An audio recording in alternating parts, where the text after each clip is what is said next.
How do you know when you're in the ego and when you're in the flow? Well, the first obvious answer is when you're in the flow, you know that you're in the flow. It's just something you can perceive. You already know it. But for the sake of the conversation, let's break it down to details.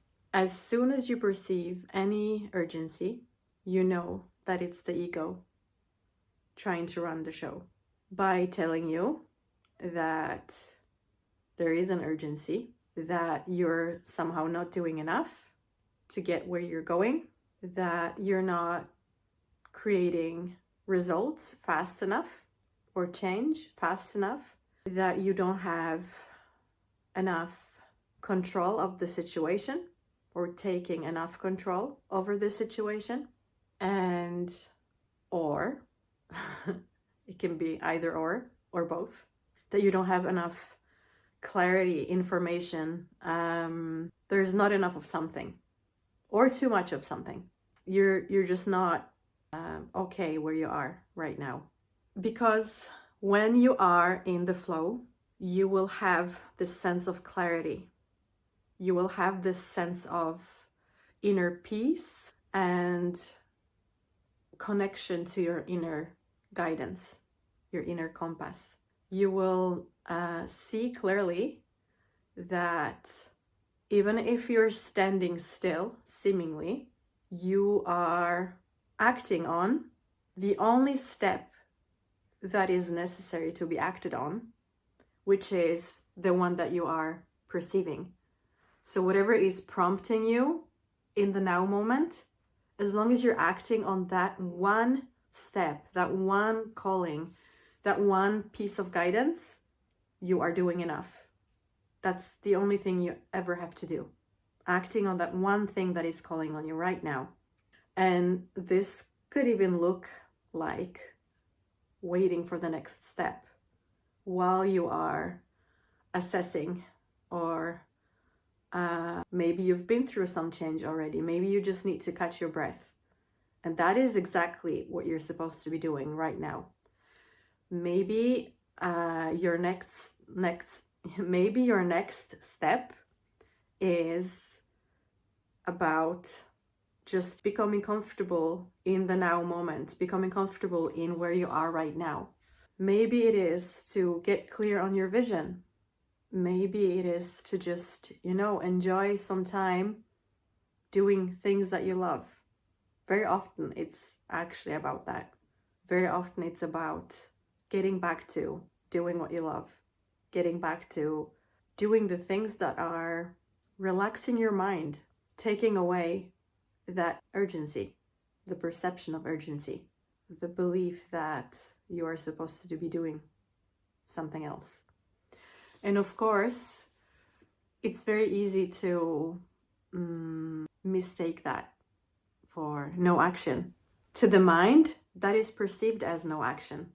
To the mind, that needs to be doing something all the time in order to feel like it's going anywhere, like it's getting closer to the vision or whatever goal you have.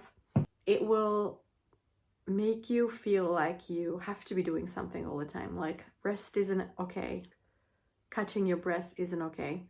Like you have to be proving something all the time for yourself and people around you. And that's a trap, because as soon as you allow yourself to fall into this sense of urgency, that's when you lose clarity. And you basically just fumbling in the dark. And as soon as you take a pause and allow yourself to just be, and allow your body and your really inner guidance guide you, that's when clarity comes back. And I think what's quite hard for many people, and I can recognize myself as well in this, every now and then, I have to remind myself that I don't have to chase all the time, that I don't have to be doing all these things all the time in order to feel productive, in order to feel like I'm actually going somewhere. It's okay to respond to that calling. If today I want to spend 2 hours of my working day doing yoga and meditating, then that's exactly what I need to do. And just allow some space for me to just be in, then that's when clarity comes back, and that's when the vision comes back clearer than before. Because we're not really supposed to be chasing all the time. Can you just stop and think for a moment?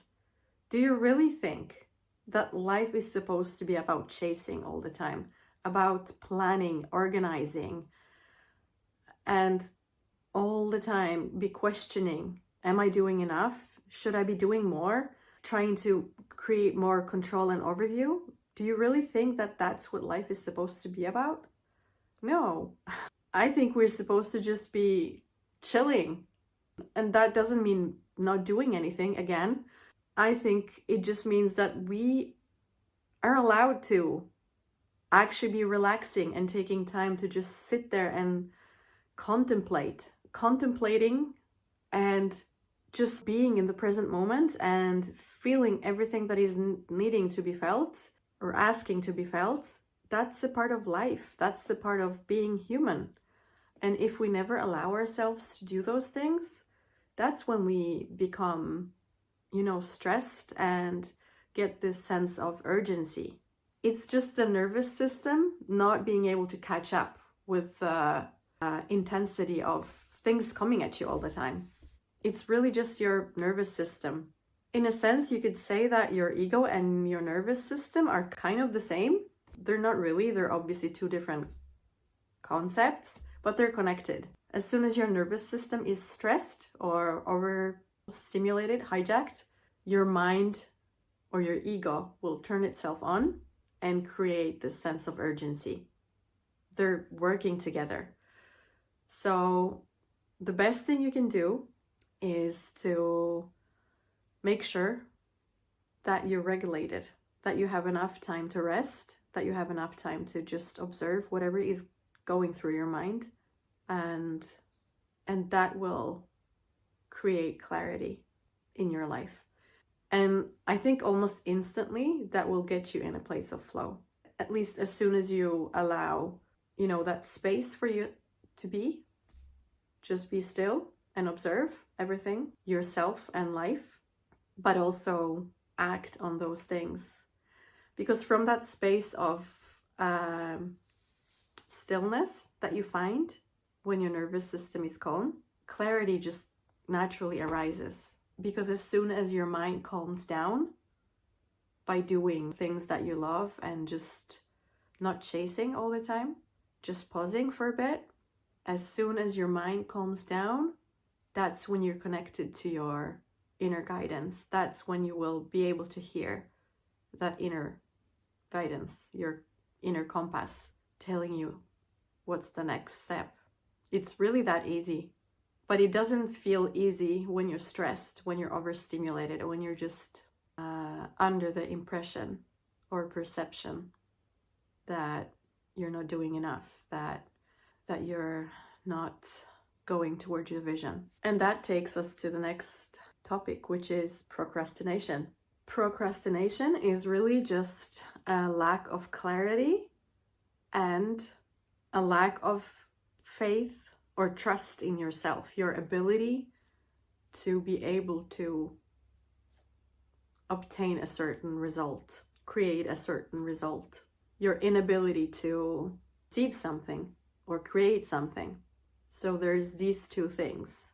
One, you're either not clear about what you want, what this looks like, or what you're wanting to create, or it can be either or both, or you not trusting yourself to be able to get there, to create that result for yourself. This could be many reasons. This could be you believing that you have to, for example, be more certified, be more knowledgeable, gain more skills, information, or this could be you feeling not good enough. They're kind of the same, I guess. or not worthy of a certain result, not worthy of getting the love of your life, or not worthy of being received a certain way, not worthy of, becoming wealthy. So it's really not you being lazy. It's just not feeling that you can have what you want.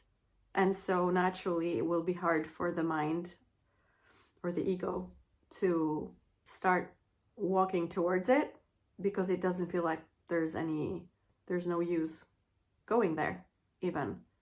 That's just going to be a waste of your time and resources, according to the mind or the ego. So probably the most important thing you can do in order to create the results or the vision that you're dreaming about, or envisioning for yourself, it would be to become really clear about what it is exactly that you want.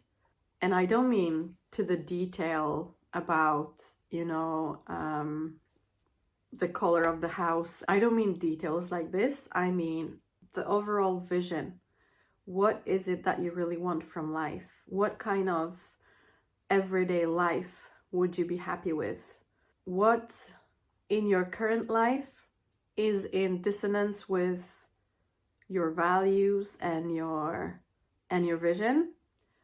And not to stay on the things that there's something wrong with, the details that don't match, but rather to go to the opposite end. What values do I align with today? Am I happy living in the city, or would I like to move out of the city and create a very different everyday life for myself than what I'm living today? It's getting clear on just what you want from life, getting clear on what kind of settings and situations feel resonant for you right now. And more importantly, to just really tap into what would give you joy and what kind of situation and overall bigger picture of your everyday life. If you zoom out and you were to think of what kind of life would I be content having lived if I were to die today? What would this life feel like? What kind of state would this life allow me to get into? So if you were to picture contentment, joy, a sense of fulfillment, a sense of gratitude, a sense of aliveness, a sense of using all of yourself and getting to share all of yourself with others, what would that look like for you? And if you don't know, then that's a good place to start. And if you do know, then the next step from there would be, okay, what can I do today? Just one thing that I can do today to, as quickly as possible, get myself into this state of being. And very often that would be follow some kind of passion or joy, or some activity, some hobby, something that you are already doing or that you're missing doing more of. And it would be doing those things, creating space in your life to be doing more of those things. And slowly but surely, that will lead you to the whole life being lived in this way. So can you see how it's not about changing everything in one action, in one move? It's about filling your life with small steps that will slowly lead you there. One step at a time, you're getting closer to your vision. You're getting closer to that state of being, because that's what you're really doing. You're not really trying to manifest and shift your whole reality through one action. That's actually escaping from your now reality as it is today. What you really want to be doing instead is moving in small steps, one at a time, implementing small adjustments to get to the state of being that you want to be in, that you want your life to be lived from. And that's it. That's the only thing you ever have to do. So can you see how there is no sense of urgency there? It's just doing what you like, doing what you love, doing what is calling on you. And that can be different from day to day. Today, it might be rest. Tomorrow, it might be starting painting or dancing or calling a friend and go and grab a coffee. It could be the next day, it could be changing your job because you're not content in this job anymore. You're not in alignment when you're in this job anymore. It could be grand moves as well, but it doesn't have to be. More often than not, it's about the small adjustments, small steps. And you only need one step at a time. That's what will get you there. No urgency, just flow. That's what flow is about. I hope this was useful to you. Let me know in the comments if it gave you some value, if it helped you shift perspective from urgency to flow, and if there's anything you would like me to talk about in the next video. I would love to hear from you as well about that. And hopefully I'll see you in the next one. Bye.